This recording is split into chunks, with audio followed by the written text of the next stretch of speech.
We're on the verge of a downturn.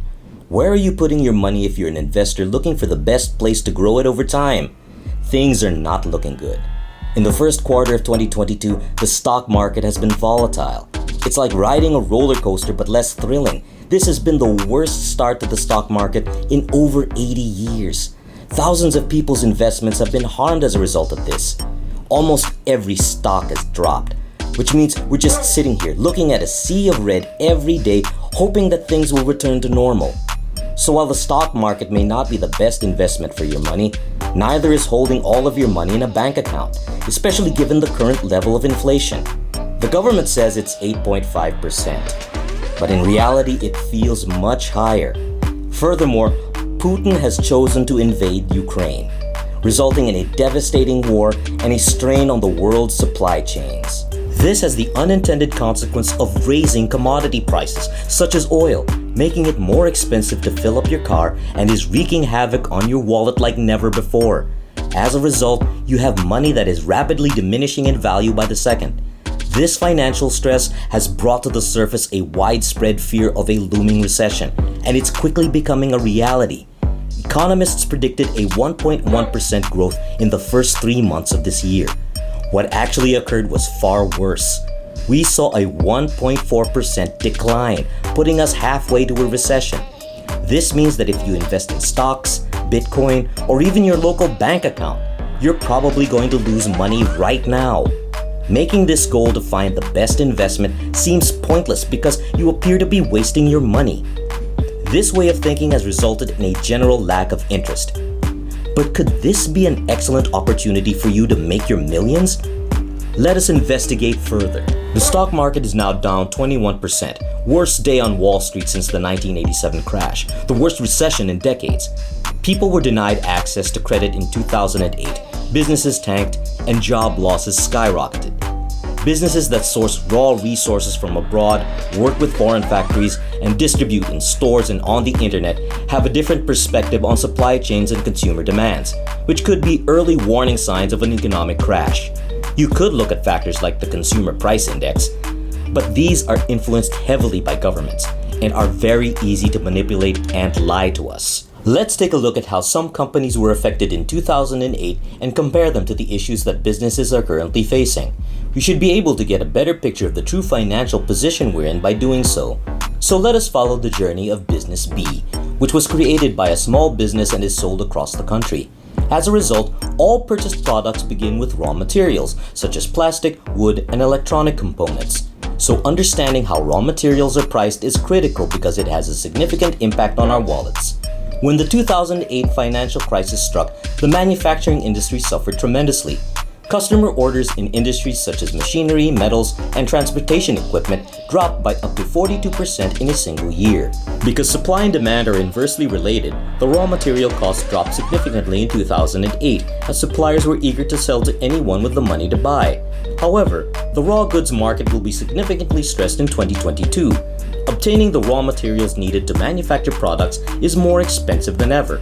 This is because market demand remains high, and when combined with limited supply, material prices remain at levels never seen before globally. For example, if there is a high demand for a raw material, customers will have to be placed on a 3-month waiting list.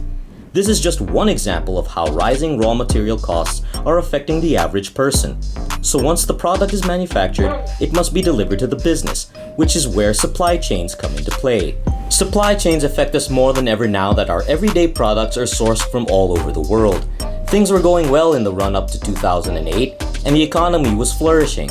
In times like these, factories significantly increase their production capabilities by investing in more machinery, facilities, and workers to meet demand. This causes supply chains to shorten, expensive transportation to be accepted, and large batches to be produced because the goods will be sold at some point.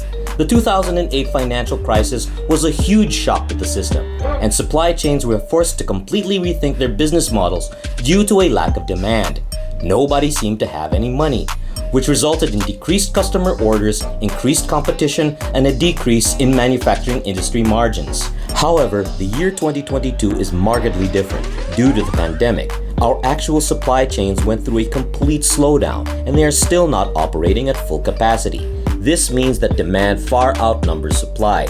making shipping this product and many others from China more expensive. Ships that used to arrive in 4 weeks are now arriving in 6. Rising oil prices are a major reason for this decrease in speed, as container ships can save up to 25% of their fuel costs simply by going slower. It costs $17,000 to ship one container to a warehouse, which is completely insane given that it was only $4,500 pre-pandemic. During a recession, most business owners look to cut costs, which is when people are laid off. Business B was most concerned about rent prices in 2008. Business B considered purchasing all of the buildings in which their businesses operate so that they would no longer have to worry about property owners increasing their rent and squeezing their sales and profits. Business B will be even more focused on cost cutting in 2022. Business B converted all of their lights to LED in order to save money on rising electricity costs. They've also installed automatic lighting to prevent lights from being left on unnecessarily.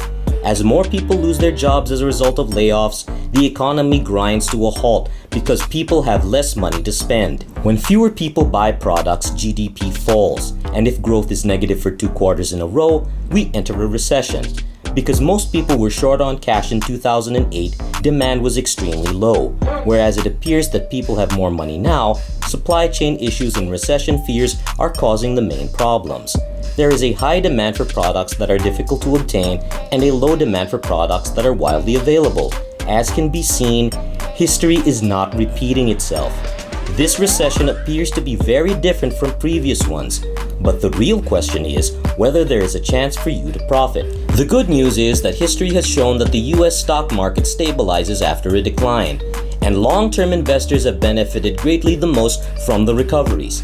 It's similar to when the pandemic first became apparent in February and March 2020. Imagine selling at the bottom for fear of what was to come, only to have the price rebound in a matter of months. And let's face it, a recession doesn't always imply a drop in the stock market.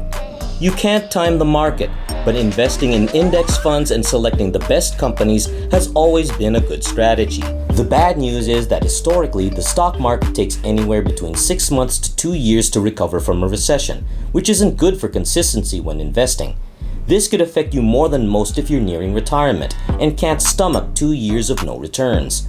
Not to mention that not every company recovers quickly, and some never recover at all. Overall, job security is critical to ensuring a consistent and reliable income.